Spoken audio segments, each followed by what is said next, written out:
Good morning to all. आज हम जिस टॉपिक को डिस्कस करेंगे वो है प्लेटो का दार्शनिक राजा। इससे पहले हम प्लेटो से रिलेटेड लगभग सभी अवधारणाएं पढ़ चुके हैं। हमारी एक अवधारणा इसमें बाकी थी, प्लेटो का दार्शनिक राजा। तो आज हम इसके बारे में डिस्कशन करेंगे। देखिए, प्लेटो का जो पूरा दर्शन है उसमें एक विशेष बात जो हमें दिखाई देती है, जो प्लेटो के दर्शन को सबसे यूनिक बनाती है, वो ये है कि प्लेटो अपने आदर्श राज्य में एक दार्शनिक राजा की कल्पना करता है। आज हम इसी अवधारणा के बारे में पढ़ेंगे। फोस्टर के अनुसार प्लेटो के संपूर्ण राजनीतिक दर्शन में सर्वाधिक मौलिक धारणा दार्शनिक राजाओं का शासन है। अगर हम प्लेटो का राजनीतिक दर्शन देखें और अगर उसमें हमें अगर कोई एक कंसेप्ट मान लीजिए हमें ऐसा चुनना है जो हमें प्लेटो के अलावा और किसी राजनीतिक विचारक के दर्शन में नहीं मिलता, तो वो कंसेप्ट है प्लेटो का दार्शनिक राजा का शासन। तो फोस्टर का भी ये कहना है कि प्लेटो के संपूर्ण राजनीतिक दर्शन में सर्वाधिक मौलिक धारणा दार्शनिक राजाओं का शासन है। प्लेटो का ये मानना था कि नगर राज्य में जितनी भी समस्याएं हैं, इन समस्याओं का समाधान केवल ये हो सकता है कि सर्वाधिक बुद्धि संपन्न व्यक्तियों द्वारा शासन किया जाए।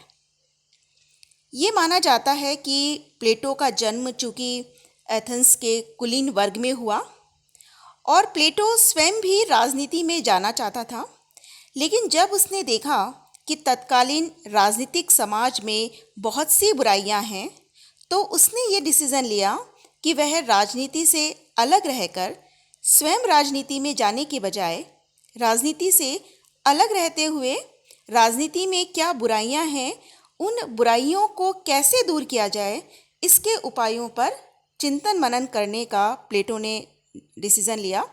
और प्लेटो ने अपने चिंतन मनन के आधार पर ये निष्कर्ष निकाला कि नगर राज्यों में ये जो बुराइयां हैं, ये जो राजनीति में समस्याएं हैं, इन समस्याओं का उपचार ये हो सकता है कि शासन करने का कार्य सर्वाधिक बुद्धि संपन्न व्यक्ति करे। और इसीलिए प्लेटो अपनी पुस्तक रिपब्लिक में लिखते हैं कि हमारे नगर राज्यों में तब तक कष्टों का अंत नहीं होगा जब तक कि दार्शनिक राजा न होंगे या संसार के नरेशों और युवराजों में दर्शन की भावना और सत्ता न होगी। प्लेटो सुकरात के इस विश्वास में बिलीव करता था कि दर्शन ही आत्मा के देखभाल की कला है। तो प्लेटो का ये मानना था कि अगर राज्य में दार्शनिक राजा का शासन होगा तो राजनीति में ये जो बुराइयां हैं, ये बुराइयां नहीं रहेगी।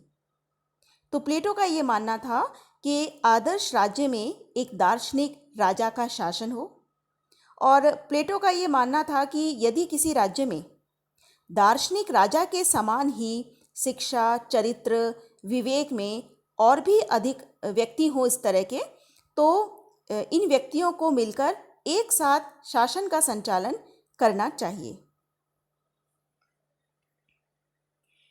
अब देखिए, प्लेटो बात करता है दार्शनिक राजा की। प्लेटो कहता है कि आदर्श राज्य में दार्शनिक राजा होना चाहिए।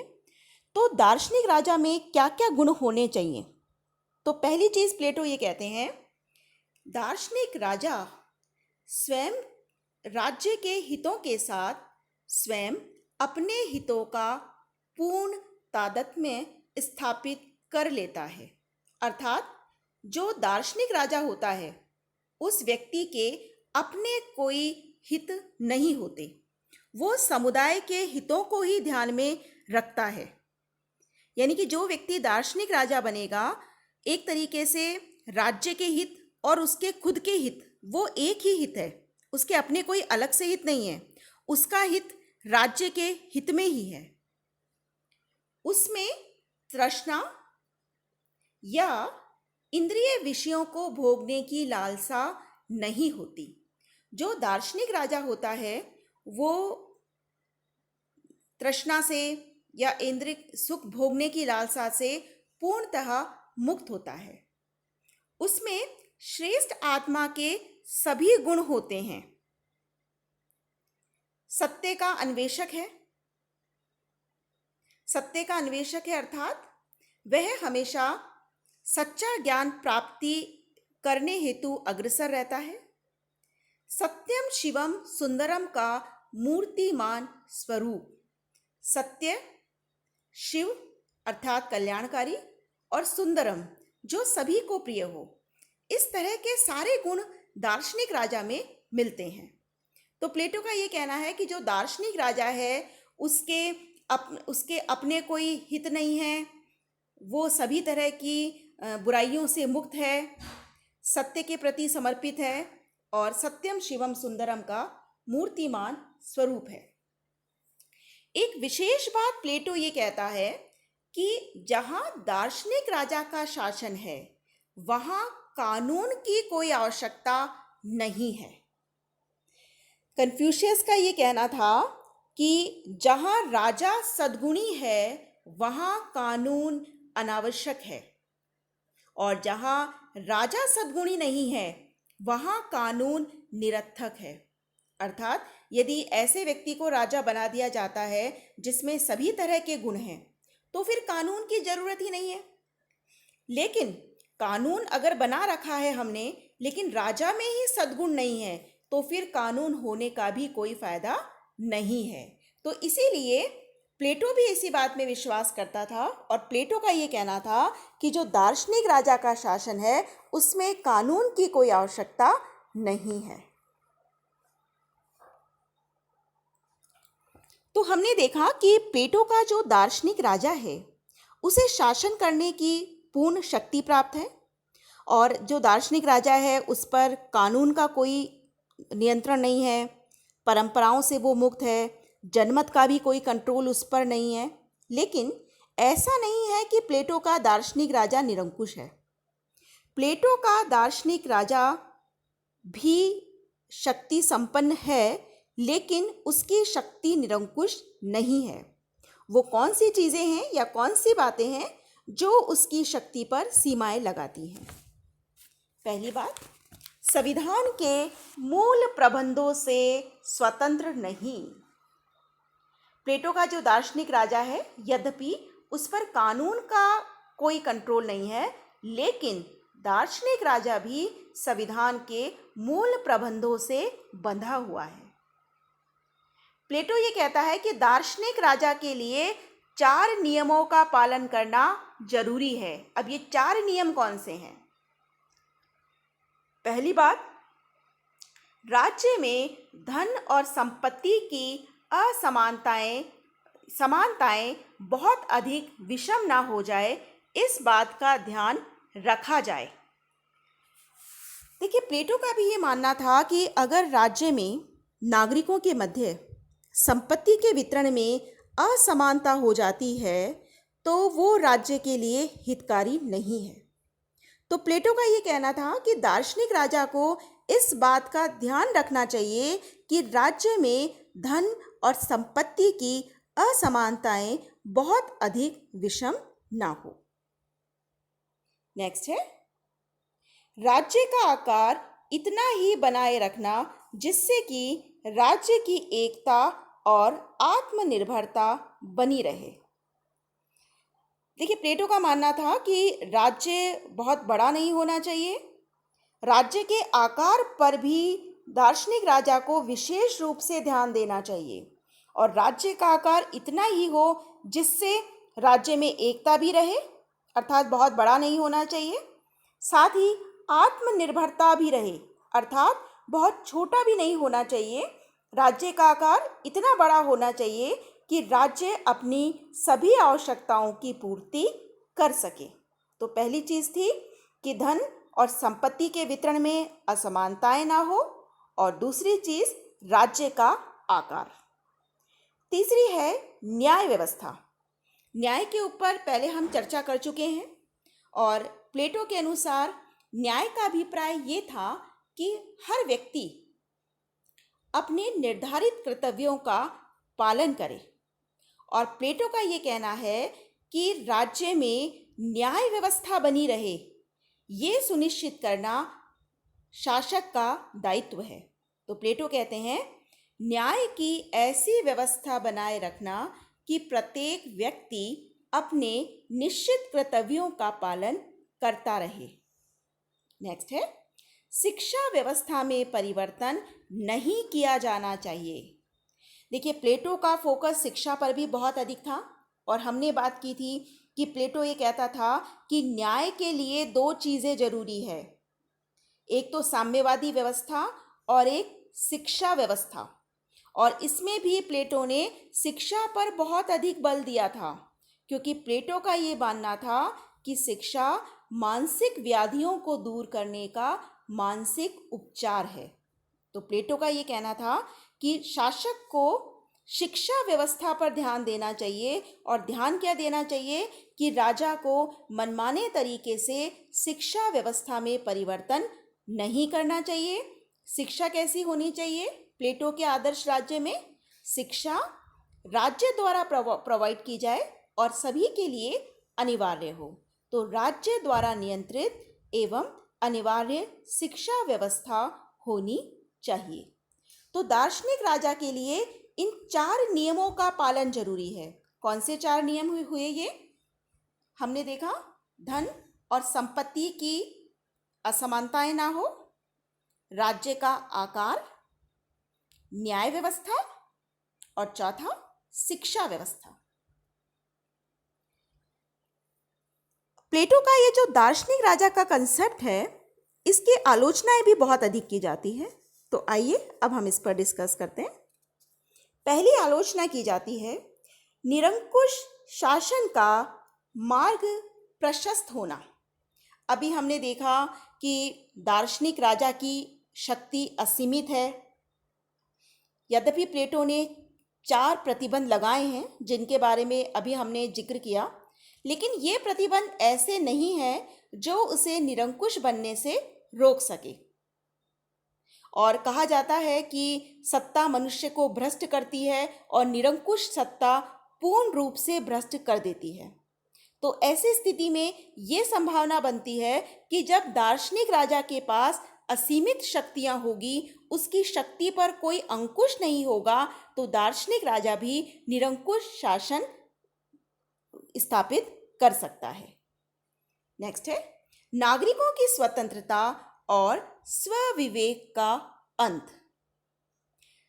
प्लेटो ने सारी शक्तियां दार्शनिक राजा को प्रदान कर दी है, और प्लेटो के आदर्श राज्य में जो नागरिक हैं वो एक तरीके से ऐसे बन गए हैं जैसे किसी मशीन के जड़ पुर्जे, अर्थात जिनकी अपनी कोई चेतना शक्ति नहीं हो, क्योंकि संपूर्ण जो शक्तियां हैं वो ये मान लिया गया है कि जो विवेक है उस विवेक का स्रोत दार्शनिक राजा है, विवेक का मूर्तिमान स्वरूप दार्शनिक राजा है। तो यहाँ ये मान लिया गया है कि नागरिकों के पास कोई स्वतंत्रता नहीं होगी, नागरिकों का अपना कोई स्वविवेक नहीं होगा। तो जब राज्य के नागरिकों को ही एक मशीन के समान या पशुओं सी स्थिति में मान लिया गया है, तो वो व्यवस्था किसी भी रूप में श्रेष्ठ नहीं कही जा सकती। नेक्स्ट है प्रजातांत्रिक समानता के सिद्धांत की अवहेलना। अगर हम इस पर विचार करें तो प्लेटो ये मान के चल रहा है कि जो दार्शनिक राजा है वो अन्य लोगों की तुलना में अधिक बुद्धिमान है, गुणों की दृष्टि से, ज्ञान की दृष्टि से।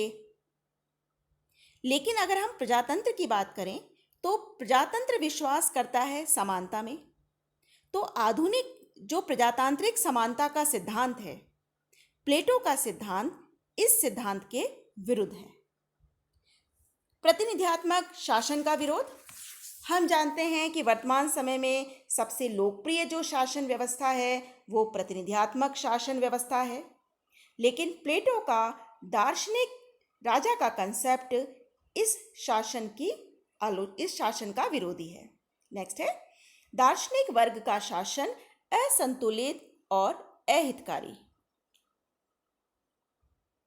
चूंकि दार्शनिक वर्ग एक ऐसा वर्ग प्लेटो ने माना है जिसका अपना कोई परिवार नहीं है, जिसके पास संपत्ति नहीं होगी, तो आलोचक ये कहते हैं कि ऐसे जो दार्शनिक राजा होंगे, इस बात में विश्वास करना बहुत ही मुश्किल है कि ये समाज के दूसरे लोगों की समस्याओं को समझ सकेंगे, एक लोकप्रिय शासक बन सकेंगे, जनहितकारी शासन बन सकेंगे।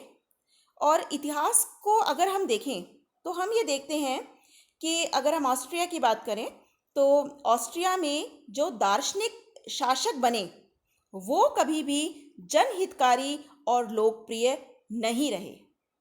इस संबंध में एक बात का उल्लेख करना चाहूँगी मैं, जैसा कि जोवेट लिखते हैं। जोवेट ये लिखते हैं कि दार्शनिक राजा या तो भविष्य में बहुत दूर तक देखने वाला होता है या अतीत में पीछे की ओर देखता है, वर्तमान की वास्तविकता से उसका कोई संबंध नहीं होता।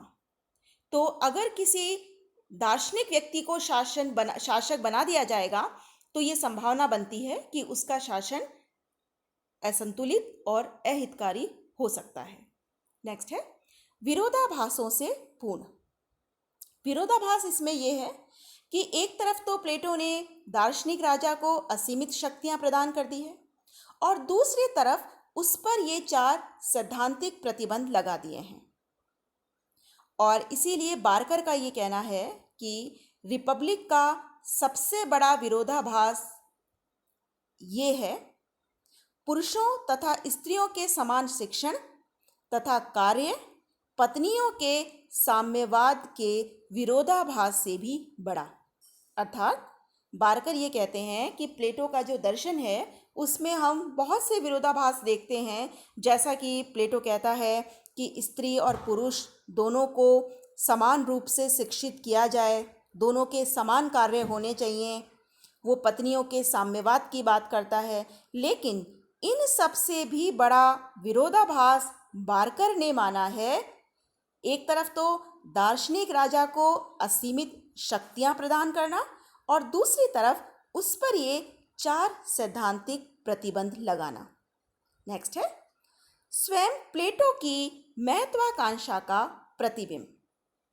आलोचक ये कहते हैं कि प्लेटो स्वयं शासक बनना चाहता था और इसी उद्देश्य से उसने दार्शनिक शासक की अवधारणा का प्रतिपादन किया और ये आलोचना की है कॉल प्रॉपर ने।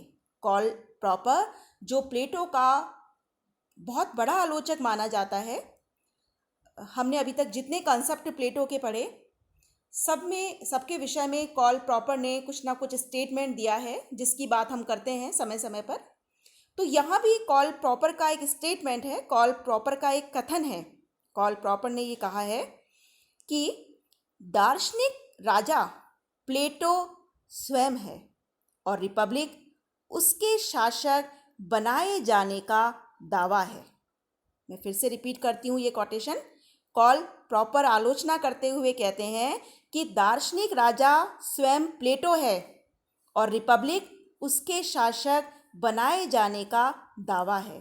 अर्थात प्लेटो ने स्वयं अपनी महत्वाकांक्षा से प्रेरित होकर ये दार्शनिक राजा का कंसेप्ट दिया है। तो ये हमारा आज का कंसेप्ट था। Thank you so much.